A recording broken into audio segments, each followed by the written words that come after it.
So I put together a deck here, and we talked to Chanel and Ariana about going through sort of the fundamentals of polling, and giving you all a sense of what is polling, what do pollsters do, what is it, why do they do it, what are some methods, why, what do we use, how do we sort of why do clients hire us, and how do we sorry, I've been up since 3:30 a.m. and so my brain is a little bit discombobulated more than usual. But anyway, what we do, why we do it, how we do it, the methods. I'm going to give you some examples around different projects we've done related to communications research and sort of what polling can give you all as experts in the field and sort of end users. I'm going to go through some cautions about polling, what you need to know and kind of flags to be aware of, and then end on what we're learning, what we've been learning, especially right now in the field. Things are changing a lot. What we're learning about the election, where voters are. I'm going to end there. So actually, in my mind, I kind of start from the most boring to the most interesting. So hopefully people will stick around. Feel free to use the chat, and I'll try to keep it open here, but we'll also have time for Q&A. All right, so just to start off, pollsters, what do we do? What are we hired to do? What is polling? Basically, here's what we're hired to do. We find out what people think about an issue, why they think that way, why are we doing that? Often to get them to change their minds or to get them to change their behavior. So change their minds about an issue, persuasion. Often it's to change their behavior, whether it's vote a certain way, get out to vote, get involved in an issue, get a vaccine, whatever. And that tends to be the more comms related polling work. So whether it's persuasion or it's mobilization. And then sometimes we get hired to do polling, finding out what people think, why they think, just to reveal what's going on, often beneath the surface of public opinion. I do a lot of that work, challenging conventional wisdom about opinion. I'm going to give you some examples on abortion and how our polling has done that. Sometimes we do polling to inform policy. So I'll give an example of In Our Own Voice, National Black Women's Reproductive Justice Agenda. They've been a leader on informing policymakers on various RJ policies, and that's been driven on from research and polling among Black women and others. Sometimes it's to inform media narratives, to get data out there to help shape media coverage. So these are sort of the key main things we do, and why we're hired to do them, and what are the objectives and outcomes. Just for our firm personally, these are some of our clients. We're a nonpartisan firm, but all of my clients are progressive. My business partner, he does more for foundations, Robert Wood Johnson healthcare foundations. I tend to be a little bit more, my clients tend to be a little bit more progressive. All right, how do we do it? So how do we figure out what are people thinking? Why do they think that way? And how do we inform messaging? So polling or public opinion research generally refers to either qualitative or quantitative research. So qualitative research is like focus groups, it's in-depth interviews, it's, sometimes we have people take journaling or doing, various things online where they, record videos of their thoughts, that kind of thing. It's ethnography. Quantitative is surveys or polls. Polling refers to both qualitative and quantitative, but it's kind of confusing. A poll is actually a survey, not a focus group.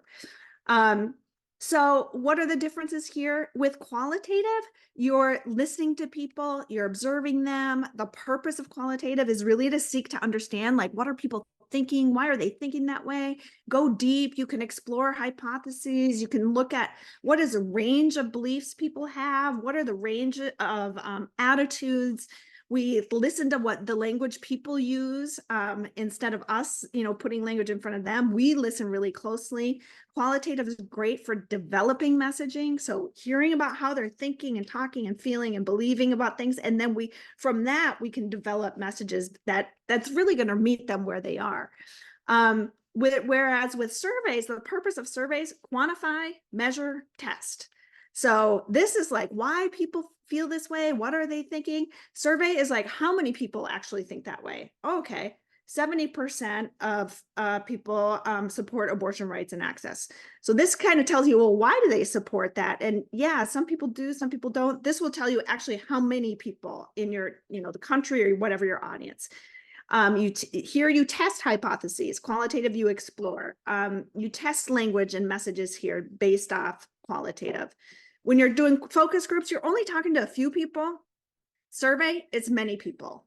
Focus groups, the questions you're asking, they're open-ended.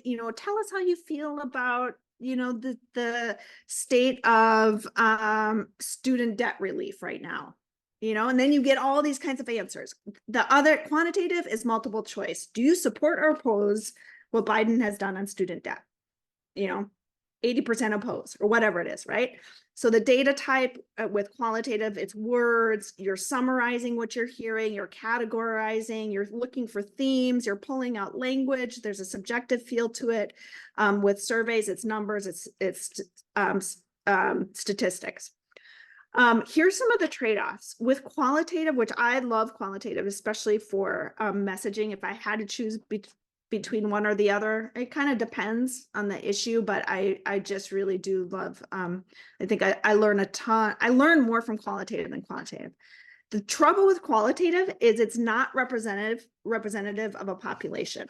So if we do focus groups for Advocates for Youth, we're doing focus groups with progressive parents, we do 5 focus groups, we're talking to 40 people or whatever. And, the big theme we heard is X. That's not necessary. I can't walk away with that with confidence thinking, oh, that represents all progressive parents. You really need a survey survey data is where you could be like, okay, in our survey, 80% of progressive parents think this. We can be fairly confident that in our whole population, that's true. Here, qualitative, you can't. So the trade-off with qualitative, you don't know how many people actually think the way you do. It's not super replicable. You do a focus group, you repeat the focus group, you might hear totally different things. Whereas surveys, you write the question, you can repeat a survey over and over, and you're going to get, that's the science of it. You're going to get representative responses. The trade-off with surveys, and I'll talk about this in a second, is that the questions and responses are often written by researchers. They're all written by researchers, but with clients, our clients have a huge, weigh in on all of the questions and that kind of thing. But if we don't do qualitative research and we don't listen to where people are and what they're thinking and saying, when we just do a survey without that qualitative, we're just guessing. So whatever we're measuring is just based off of collectively us and the client, whoever's around our table on the research team, what we think people might think. So that's the trade-off with just quantitative. We don't know what we're missing because we're not talking to people, right? And then there's a lack of depth. Okay, 70% support abortion rights and access. Survey doesn't do a good job of telling us why. Why do they support it? Why they don't? What are they thinking right now? How are they feeling? Are they going to engage? So there's a lack of depth there. So often the ideal scenario with communications research is 2 phases of research. We do this a lot. Qualitative, where we're listening to people, quantitative, where we're measuring it and sort of validating it. The process of doing polling for you all, for our clients, it's kind of 8 steps here. One is identifying what are your goals. What's your goal out of all the research? What do you want to do? Inform communications to do what? What are your objectives, or what are your research questions? I want to learn, on all these parents' rights, on all these bans happening in schools. I want to learn, what do I lead with? Which do people most oppose? I want to learn, how do we frame the issue, right? So coming up with those research questions that you want to learn, and then among who's your audience. So that's the first step. Then often what happens is groups might put out an RFP, or they might just reach out to a pollster, Advocates for Youth. We've done a lot of work for them in the past, so they just reached out to us. Okay, we want to learn this. Tell us a plan. So we give them a plan. We discuss it, get feedback. We, revise the plan, finalize the plan, and then we kick off. We have a kickoff call. We go over the goals and objectives, brainstorm ideas, and then we get to work as pollsters. So then we often, okay, we're going to come up with a questionnaire based off all of your feedback. We're going to start with a draft questionnaire or draft focus group guide or interview guide. We're going to draft some questions, give them to you all. You all put a lot of feedback, give a lot of feedback. We revise it. Often it's a lot of back and forth. It can be anywhere from sort of the shortest period is 2 weeks, I'd say. Sometimes, I mean, we've done it for a year back and forth with the clients. That's very rare, but it's happened. So it's a really iterative process depending on, what your time frame is. Then we're in the field collecting the data. We analyze the result. And then we kind of deliver a product. So that's how that process generally works. And I have some time frames here too. We'll share the deck. Cost is not cheap. The qualitative focus groups, I would say this is average, so anywhere from 45,000 to 100,000. The survey data, getting survey data, this is probably average 75,000 or more for that. Many groups that you all work with probably can't afford this budget. Sometimes we have, sometimes there's coalitions that get together to fund research and sort of pool resources and come together, and that's often a good way to sort of help put together funds to do this work. But there's also some new methods that a lot of groups are doing, smaller groups are doing on their own without a pollster, especially for testing messaging. And they've had some success. Some of you might know this, I'm not sure, but there's just two examples here are Swayable and Grow Progress. These are platforms where where you can test you can test some messages for as little as 2,000 to, it depends on how many messages you want to test, but much cheaper than hiring a pollster. And a lot of it is because it's you doing it on your own, and they make it really easy, and there's a dashboard and that kind of thing. But basically they pull off from a sample of from various sources. They kind of pull a sample, random sample, and then they divide people, let's say, into 3 groups. This is just an example. Let's say you want to test, they use an ad, but let's just say you want to test 2 messages, really different messages. You're not sure what to go with. They'll divide people into 3 groups. One group will get message 1, one group will get message 2, and then one group will get a message that has nothing to do with your issue. And that's kind of like the control. And then after the people see the message, they'll be asked a question, oftentimes a few different questions. They have as an example, how likely are you to vote for, candidate X? And then you compare responses. Okay, so people who got the control, got the placebo, got, no, okay, 32%, let's just say vote for Biden. I'm just as an example. People got ad 1, whoa, big difference. By the way, you never see these big differences. So just know that. So this will give you some sense of okay, we had these 2 really different directions we wanted to go in. This gives us, some information. Maybe let's go in this direction. Okay, so cautions about polling generally. All right, so number 1 caution, and this is true for most of the polling you all have access to is public. What you see in the media, what you see, whether it's Gallup or Pew or whoever's reporting on polls, that's probably what you have most access to. Most of that public polling, Gallup, Pew, New York Times, ABC News, CNN, they're not doing any qualitative research. So the questions, remember I said the questions are written by researchers. By the way, all of this public polling that's mostly reported in mainstream media, I mean, we're talking 10 different, Pews, Gallups, ABC News, New York Times, right? 10 different people. They're all led by, I think they're all 10 of them are white, and probably 8 of them are men. So that's who's writing the questions. That's who's determining what questions to ask, among whom. Okay. And again, none of them are doing focus groups or any of that. And lots of times all they're doing is tracking data. Okay. Another caution. Fear-driven pollsters, even Democratic pollsters, they're especially pollsters political pollsters who do polling for candidates. They want their candidate to win. They're incredibly risk averse, just like candidates are. And they're really wedded to conventional wisdom. Another caution. So we're all kind of in our own bubbles, right? All right, so that's a caution for us. Like, we can come up with messaging based on what we think and based on our surroundings and our own worldviews and our own beliefs and everything else, but that doesn't, it's a caution that may not be, again, representative, going back to the quantitative representative of broader audiences. Another caution as we head into this election year: horse race polling is bad for democracy. By that, and horse race polling means who you're going to vote for, Biden or Trump. Horse race, who's winning? First of all, I have to pay somewhat attention to this, but do I give it much credence? Almost none.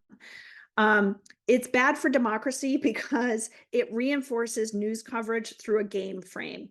If you had to, this is just my opinion, but if I were to say, like, the number one downfall of democracy, it is media coverage framing every issue through a game, through a political strategy in a game. Who's winning, who's losing. By the way, this is the day after the midterm election, just as an example. And you would think, big midterm election, right? Abortion was an issue, whatever. Ideally, we'd be able to read, like, what does this mean for me? What does it mean for policy? What does this election mean, right? We have how Democrats used abortion to hold off a red wave. Democrats are looking for a future beyond Roe. President Trump is under fire from the Republican Party. The career of DeSantis has become supercharged. A new class of Republicans is taking shape. That's what I mean. It's all political. It's all strategy. That's why people don't learn anything. They don't know anything. So that's what this, New York Times polling should never be the horse race poll should never be an article, should never be the focus of a news story. It was above the fold New York Times now for, like, remember that? It's so bad. It focuses on the strategy. It doesn't inform people. And instead of focusing on the fact of one candidate is authoritarian, it's like, who's going to win, right? Terrible. Also, these pre-election polls are really difficult, and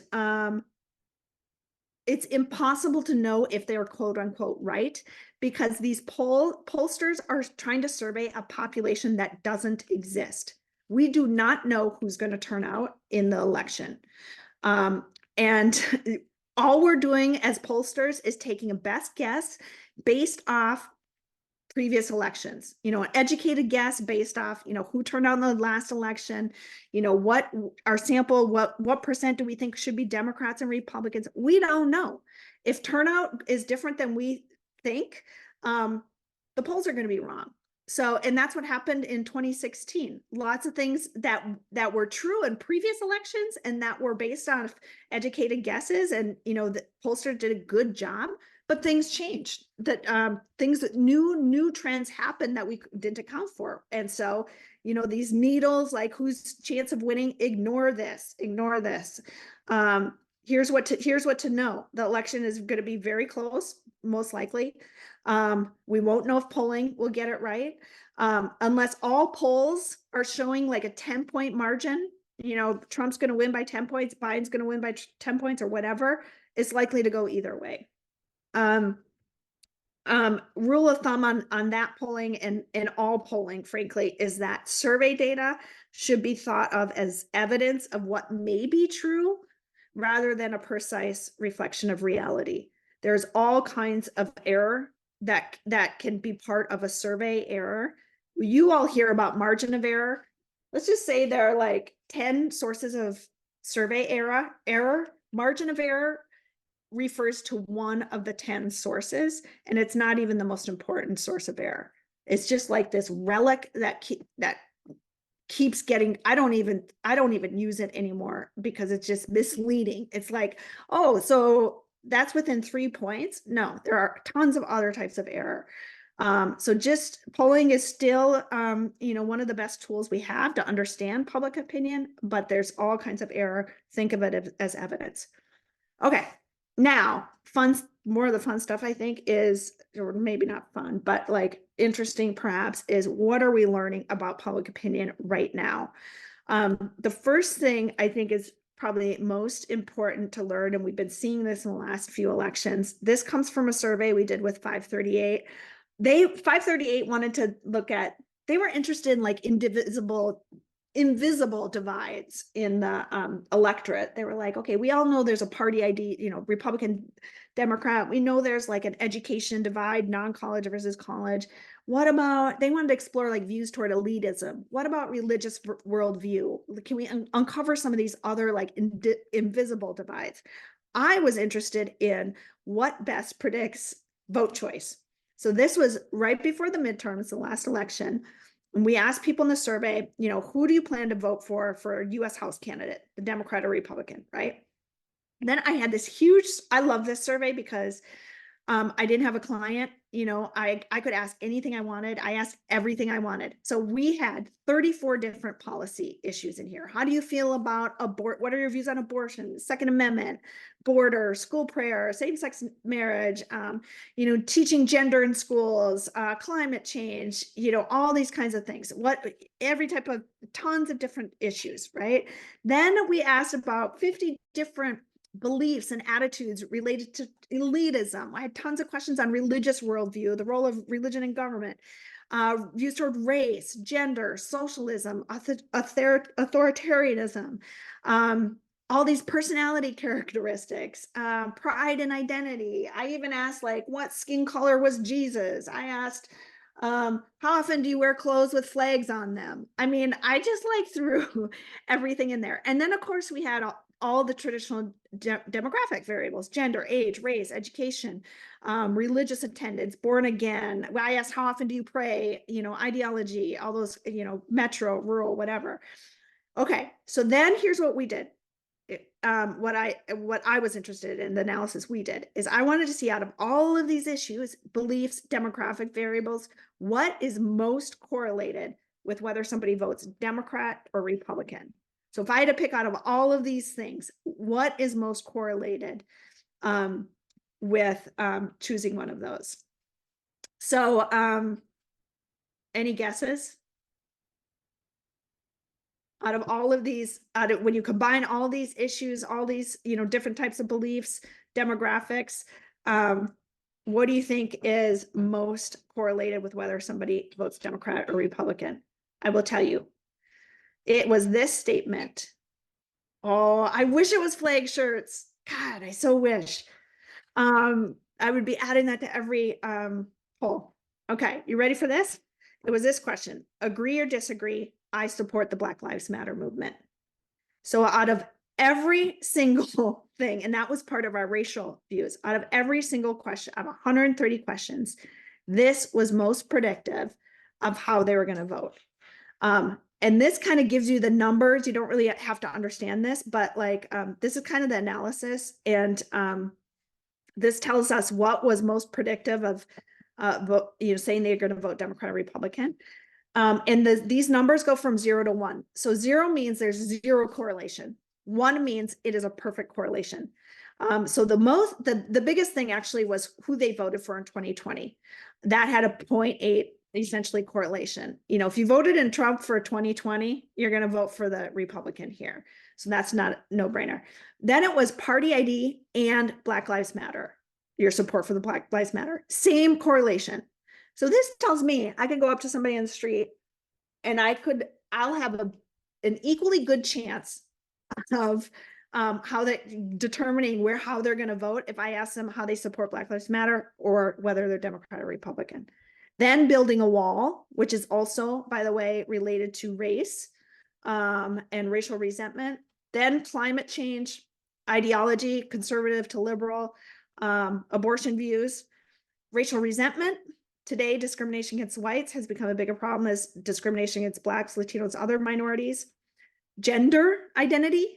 High school students should they learn about different gender identities, was among the most correlated, and white men are the most attacked group in the country. Out of all those variables, this is what was most correlated. By the way, I'm going to keep going here. We put all the racial ideology questions in sort of one index, group them all together, and all the gender related questions, all the religious. Remember, 538 interested in religious worldview and elitism. And this is when we put all those things together, the racial views are number one, again, same as party ID, the most predictive, then gender, then religious worldview, then elitism. But again, I wanted 538 to cover the racial stuff, but they were interested in that. Okay. We also looked at which of all of these beliefs and demographics correlate with a bunch of different policy positions, from guns to abortion to crime to sexism to reparations to woke agenda, climate change. Over and over and over again, these 5 things, these 5 measures were most correlated. So this is sort of like when I think about the underlying dynamics of politics right now in America, this gives you a sense of it. This is most correlated. I support the Black Lives Matter movement. Today, discrimination against whites has become just as big as a problem as discrimination against others. America is losing important American traditions like marriage, family, religion, the flag. White men are the most attacked group in the country right now. Our country must avoid becoming socialist. So why is Trump talking about migrant crime? It's about this. It is not about, obviously, we know it's not about crime. We know it's not about order at the border. It's about this. And this is kind of how I think about, like, if I were to zoom out and how I think about like where the public is right now, this is the image that comes to mind. This is a crumbling system, white supremacy, patriarchy, it's crumbling. The scaffolding is these abortion bans, it's the border, it's a woke agenda, it's transgender, it's parents' rights, it's crime. It's the scaffolding, this last attempt at holding up this crumbling system. And there is something growing on the other side. There's trees growing along the other side. I mean, we're just in this, unfortunately, this time period just feels like it's stretched out so far, but I do think this is really where we are. Okay, last couple things about what we're hearing. So just know that as you think about like what's behind all of this. And by the way, this is what we saw in the after the 2020 election. We had a huge analysis, same thing. Like a couple things like Trump cares about people like me, which of course was related to these views on race and gender.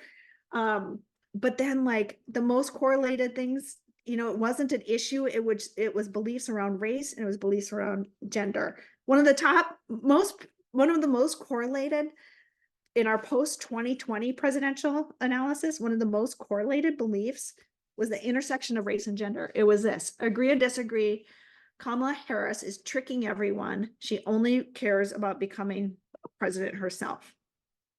Out of 50 different issues and a million other questions, that was one of the most predictive. Should we open it up for any thoughts, reflections, questions, comments? Tresa, I have a quick question. The research you talked about where you kind of found that, I support Black Lives Matter was kind of the dividing line for folks. Did you also see correlations around which groups or demographics fell there? That's one question. And then the second is, there's not just sort of this talk about, Black folks peeling away from the Dem party. It's also Asians and Latino or Latina folks. And so I'm curious if you have looked at that as well, and what the drivers are around that. So yeah, those are some of the things I think about. Yeah. So the Black Lives Matter question, how that breaks out demographically is how you would expect. And it's ideological. So party ID, it's very divided. I mean, you cannot be a Trump supporter. It's just very divided. In the analysis, though, we're controlling for all those demographics. And so even controlling for those demographics, that variable is significant. In terms of Latino Latinx folks, I think there's probably some truth there. And again, my guess is it's probably more Latino men than women, but that's just a guess. Among API folks, I don't I don't see a lot of peel off there in our data. And in fact, they tend to be the most, alongside Black women, or maybe after Black women, um, they tend to be the most progressive, at least on the issues we've been polling on. So I haven't seen that. Might exist. I just may not have seen that data. But again, and it's a good example again, like, okay, yeah, we might see, Latinx folks see, okay, you might see polling like a third actually support Trump and the border, right? What's going on there? We don't know. We don't know till we go talk and listen to them. But yeah, great questions.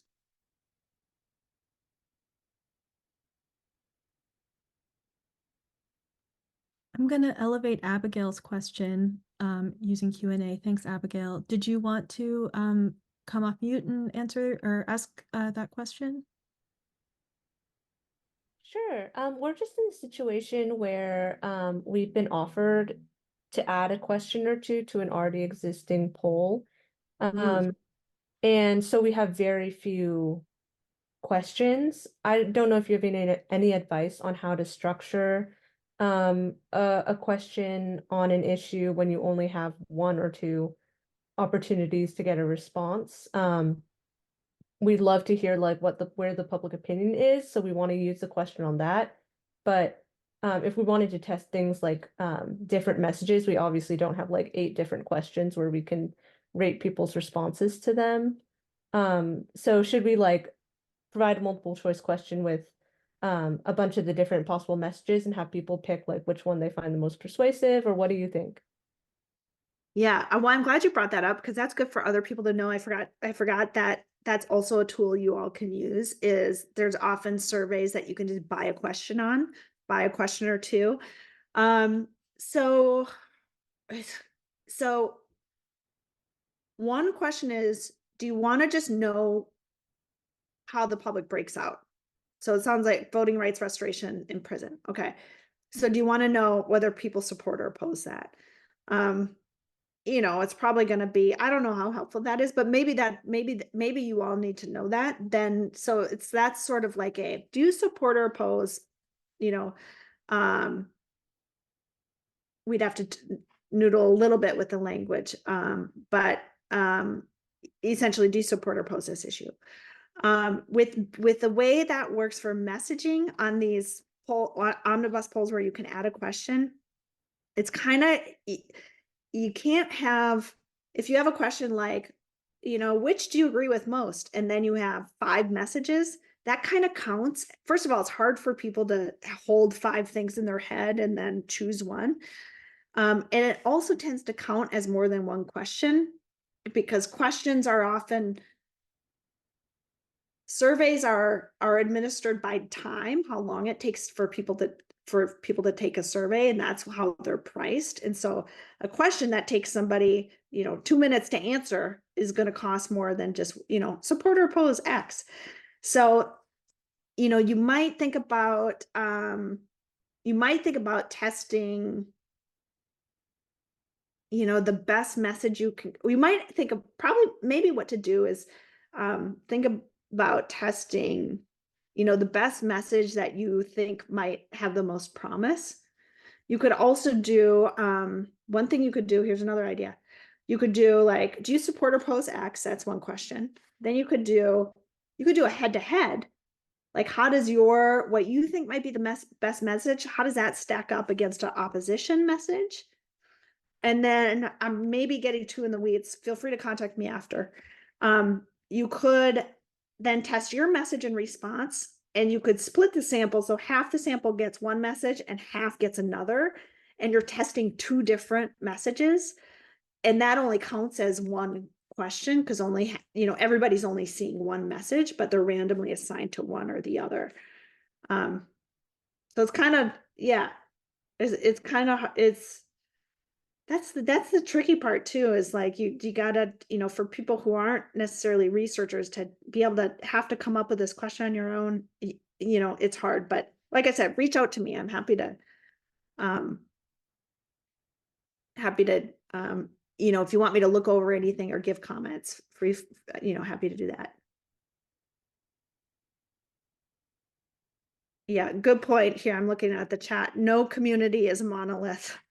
On the parents' rights work we did for Advocates for Youth, that's why we segmented people based on attitudes and not demographics. And it was pretty stunning because we had like 7 different attitudinal groups on that issue, who's susceptible to the parents' rights narrative. And guess what? Among Black respondents, there are Black respondents in every single group, from the most progressive on that issue to the most conservative. Didn't matter which, Latinx respondents, API respondents, women, men, didn't matter. It was like the attitudes were, there was a range of attitudes. So, yeah, it's a great point.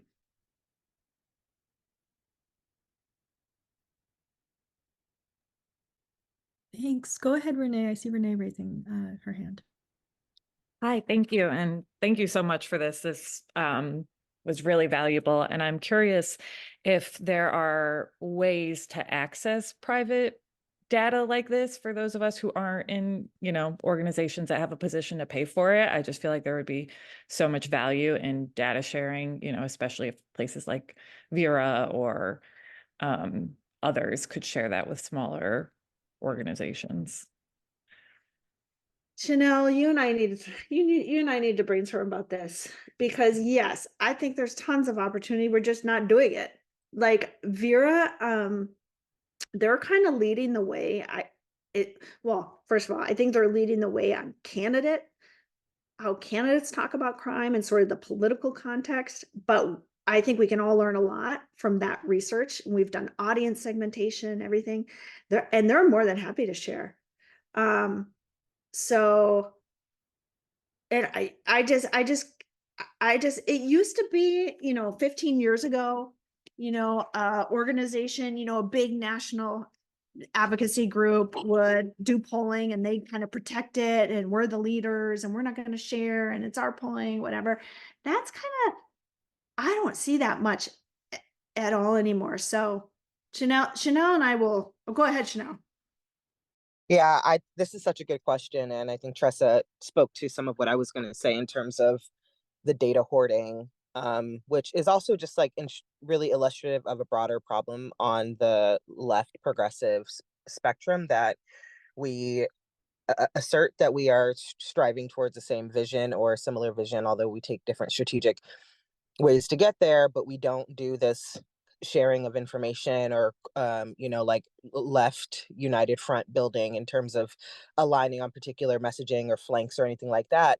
And partially that's how, like, why Radcoms was created. I was working at the ACLU when we did this important data research on trans kids in sports, and it was so useful, and I was trying to distribute it to who were people who are ostensibly our coalition members, smaller organizations, and there were just so many bureaucratic rules about sharing that data, and I didn't understand why. I do, I guess, on a like philosophical level, understand why these organizations behave like that, but practically, if what we're saying, we're trying to like collectively build political will for this radical vision of society, like, and we cannot also practice that politic with each other, I feel like we're in a lot of trouble. So yeah, Tress and I will talk about it, but I also think like we should just ask, like, on the listserv, for example, if you're like, I'm looking for data relative to this, who can give it to me? And it may be true that there are some subversive staffer inside of these big organizations who does want to share that information and kind of be able to give people access to that. So I mean, anyway, all that to say, yeah, I think it's a really good question, and I feel like we are, like, Radcoms was created and partially to solve for one of those problems, and we should continue to try to do that. Hey, I just want to share one thing, which is there's this thing called open mic. Mike Podhorzer, I can never say his name right. He's at AFL, I think, but he runs this. He helps bring like 300 progressive groups together, and now it's going to be every 2 weeks. Usually it's once a month, where pollsters, researchers share what they're learning in this open mic, and researchers every researcher has 5 minutes. So it's like you get the, here are the 5 findings from this survey. And we presented that, every now and again. And so it's helpful, I think, you'll get to see who's doing research, what types of research, and you can always follow up. It's all shared. So you just reach out to Mike and say you're interested in open mic if you're interested in that. Yeah, Mike, it's in the chat here. Mike Podhorzer. I don't know if I say his name right. He was at AFL-CIO. He still might be doing that, but a few years ago, because of this problem and like progressives not sharing data, he got funding to like create this big collaborative, and this is one of the outgrowths of that. If folks are just hanging out and open to another thought or question, I'm happy to throw in. My name's Pete Wywoody. I'm with newly at We Make the Future, and we do a lot of work around messaging and framing around racial justice issues. And so excited about this group. I'm curious if anybody here has experience with or knows of folks who are doing this well, whether it's Tresa or others. The translation from we found good message, good framing, etc., to landing on the doors or phones or organizing contacts. Always curious about who is doing that well and how that's connecting to what folks are hearing in paid media and spaces like that, earned media, etc. And I come from an organizing world, and I'm stepping into my first sort of communications world. I've been a communicator for a long time. This is my first time in these types of spaces, and so trying to figure out who's doing that well and how to who's seeing that measured well. So happy to connect with anybody. And again, I put it in the chat, but We Make the Future, all of our resources around climate, education, healthcare, all kinds of things are open source on our website, and folks are feel free to go grab and use those. For the open mic, do you have to be a researcher to? No. Okay. In fact, it's not for researchers, it's for progressive groups. It's just that it's the pollsters who are presenting. Okay. So you can show up and it's like, yeah, and you just get a snippet of like what all these pollsters are learning. Mm. And some of it's, a lot of it's pretty good, actually, I think. Awesome. Thank you.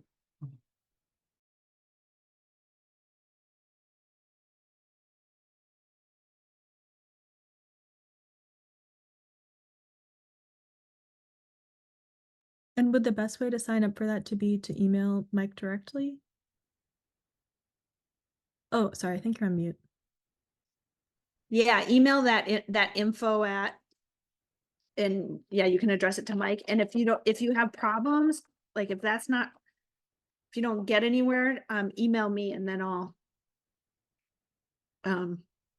my sense is that's how you sign up, but if you have problems, let me know. I think the first one is actually, next Thursday. And I think it's usually at like 4 to 6 Eastern.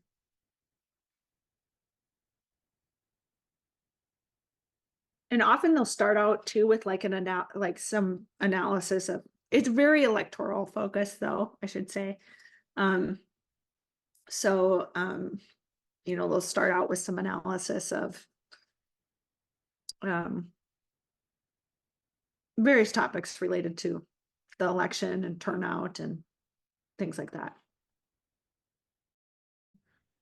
No, thank you for all the work you're doing. Reach out if you have any questions. Take care.